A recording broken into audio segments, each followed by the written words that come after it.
La revue de presse d'Europe 1, Olivier Delagarde. Évidemment, la crise politique est à la une de toute la presse, c'est pas seulement la presse française. The coup de grâce, le mot est écrit en français dans The Telegraph, révèle Arnaud de Lagrange, correspondant du Figaro à Londres. Bienvenue dans la lente mort d'Emmanuel Macron, écrit James Crisp, l'éditorialiste du quotidien britannique. Avec l'effondrement de son dernier gouvernement éphémère, le président français est à court de dés. En évoquant la comète Le Cornu, The Independent, de ce côté, s'amuse un peu, sans être méchant, écrit-il. Son bref mandat fait passer celui de Liz Truss pour un modèle de longévité. Je vous rappelle que la dame de fer blanc a tenu 44 jours à Downing Street. Voilà, la France est donc moquée, souligne le Figaro, c'est de bonne guerre, dirons-nous, mais aussi regardée avec pas mal d'inquiétude. C'est une situation terrible pour la France et néfaste pour l'Europe, commente ainsi le Financial Times, et à la une du journal. Gaëtan de Capelle est bien obligé de le constater, notre spectacle politique consterne l'Europe. Alors, si vous avez manqué les épisodes précédents de la consternation, le JD News cette semaine retrace l'histoire de ce grand bazar, comme il l'appelle. La Ve République est au bord du gouffre, prévient l'hebdomadaire, et c'est aussi l'opinion de Chloé Morin, qui accorde une longue interview aux Échos. Notre démocratie est entrée dans une phase d'autodestruction. Et a priori, ce n'est pas fini.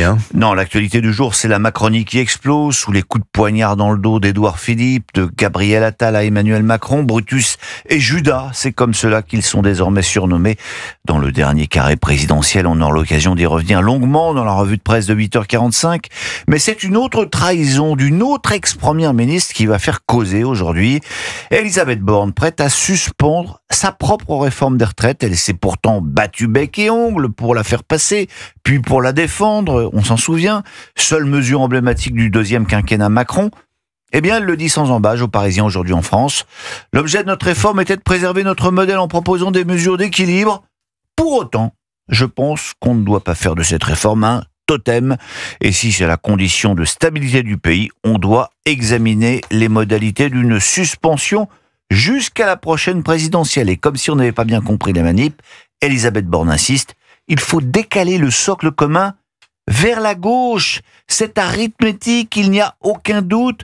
Pour adopter un budget, pour ne pas être censuré, on doit écouter la gauche, dialoguer avec elle. Nous y voilà. Matignon, la gauche y croit, titre l'opinion. L'arrivée aux affaires d'une gauche minoritaire serait une absurdité, commente Gauthier Vaillant.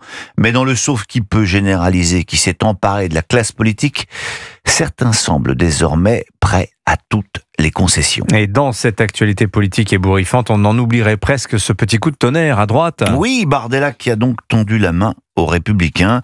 Pour gagner, il faut rassembler, dit-il désormais. Le président du RN se dit parfaitement prêt à tendre la main au LR sur un accord de gouvernement. Bref, le fond de l'air a changé, écrit Nina Jakovski de l'opinion. Alors que dimanche, une législative partielle verra s'opposer une socialiste et un ciotiste soutenu par le RN dans le Tarn-et-Garonne.